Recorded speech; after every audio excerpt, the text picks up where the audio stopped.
So as you all know, Fantastic Four is 2 weeks away and Marvel is holding its breath. Now the pressure is high because this is supposed to be the next big reset. Okay, so Fantastic Four needs to succeed and well, they know it. Now Marvel isn't trying to go ahead and make a decent film. They're just desperate for a win, for first one in a long time. Now the budget is massive, the expectations are unrealistic, and the audience is skeptical. Okay, so no surprise. And just like Superman, the box office is not looking promising. Okay, so basically, Marvel needs Fantastic Four to be more than just a decent opening. You see, they need a massive hit, and all the signs point to trouble. So, if you hate before we get into it, if you hate the whole woke narrative in the comic book companies as well as the entertainment industry like Disney and Marvel with the Fantastic Four, go ahead and smash the like button in the video, share the video, follow our across social media, subscribe to the channel, turn on that bell for future uploads, notifications, and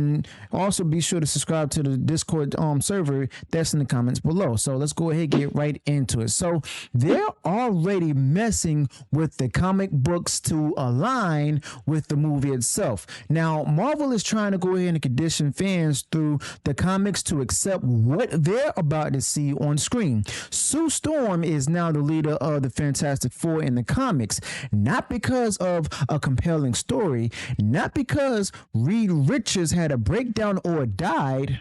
No, he just got demoted off panel basically. No explanation, just replaced. And why? Because Sue Storm is leading the Fantastic Four in the movie itself. Now Marvel needs to go ahead and just, they need the comics to sell the change, and it's corporate branding, not storytelling. And this is exactly why people are tired of Marvel. Fantastic Four fans did not ask for this kind of switch. Nobody demanded Reed Richards be kicked off the team leadership role in the comics. And it's not even part of a long arc or even a build-up. It's just handed to Sue Storm right out of nowhere. And while we're actually here, they did the same thing with the Silver Surfer, making Shia the female Silver Surfer as a stunt for basically it's an equality, it's just tone deaf. People don't like the change, but because it's lazy, people don't hate it because it's like change or because it's good for change. They hate it because of the simple fact that, you know, it's just basically like lazy and everything. Now, as stated before, this is like this is just a multiversal movie, okay? Meaning that even though it's not real, it's still something that no one asked for, and they're giving us a comic book accurate, you know, comic book accurate Galactus and stuff, and he's just basically part of a fake universe storyline and stuff. I mean, it's not even a part of a long arc or build up. It's just handed to Sue Storm and, you know, female Silver Surfer.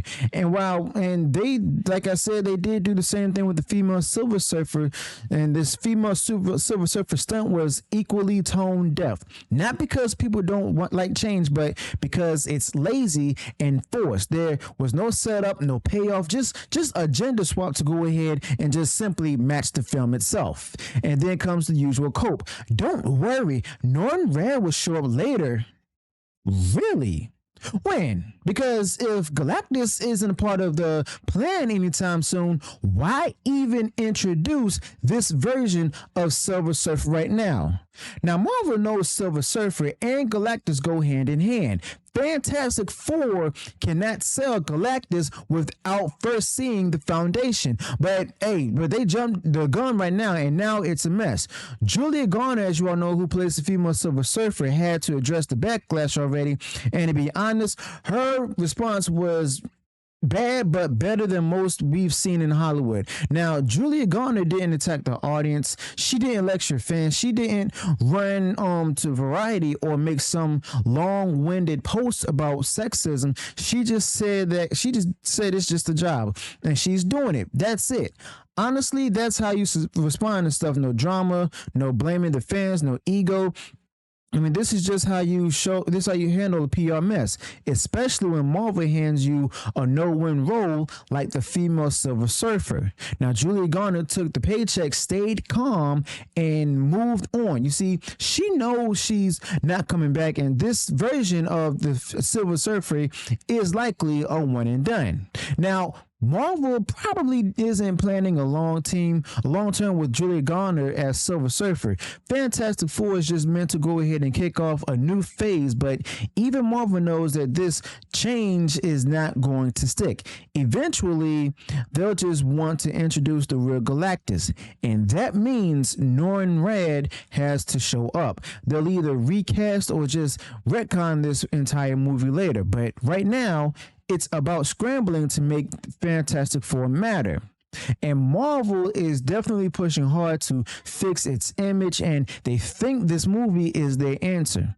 But the bombs alongside Superman is just it's game. If it bombs alongside Superman, it's game over for superhero films for a while. Now, if both Superman and Fantastic Four underperform, well, studios are going to go ahead and back off this genre.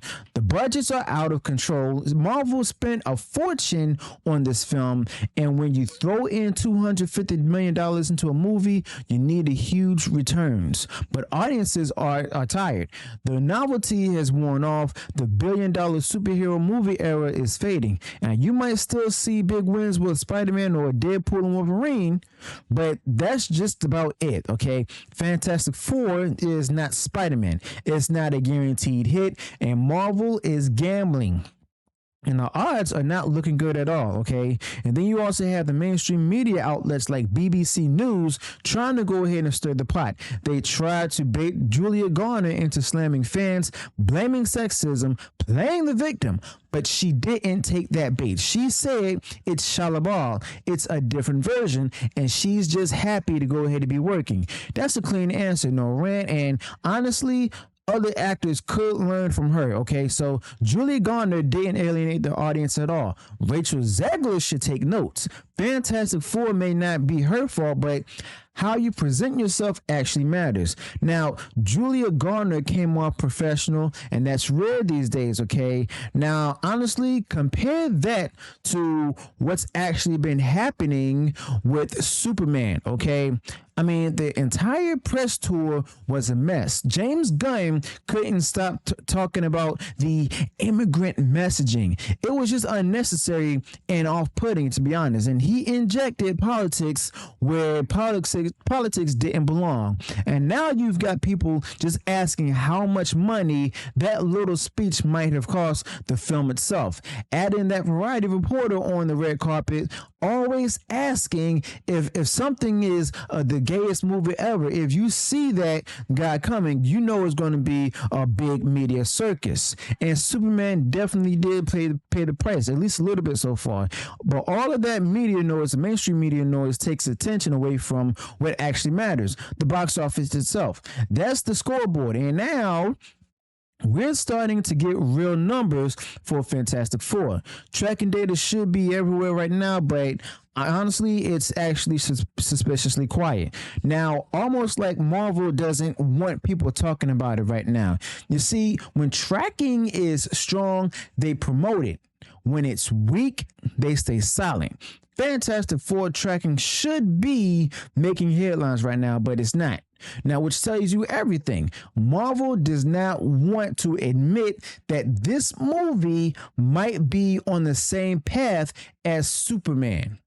Now, as you all know, early projections from the box office theory put Fantastic Four at $125 to $155 million domestic. And let's be real, $125 million is just a safer bet. Some think it could go even lower. That's not the kind of number Marvel needs right now. And it's not even far off from Superman's opening. Some folks out there actually claim that, Superman outperformed Man of Steel, but that's not true when you adjust for inflation.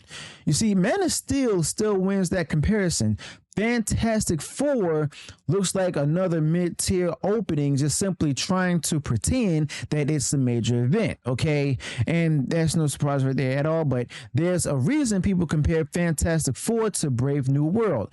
It has that same feeling. Expensive movie, lots of promotion, not a lot of genuine hope. The energy is off, and the trust in Marvel has eroded. Now, if Fantastic Four doesn't completely bomb, well, it might still still limp along like Brave New World did. I mean, that's not even enough. You see, Marvel needs to be a game changer. It's not looking like it will be. The days of people blindly showing up for anything Marvel throws out are over. Now, Fantastic Four doesn't even get a free pass either, okay?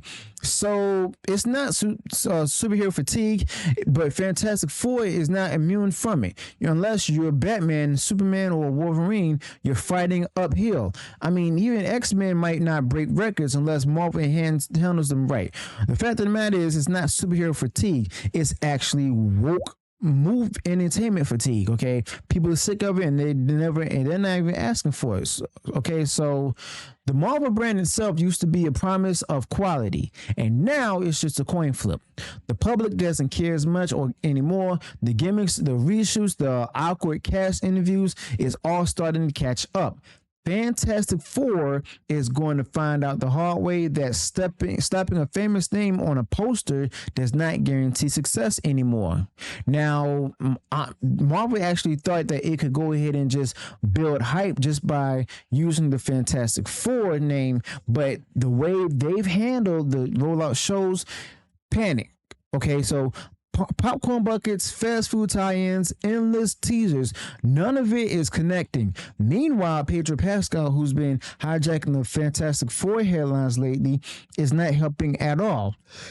You see, he's become more of a distraction than a draw.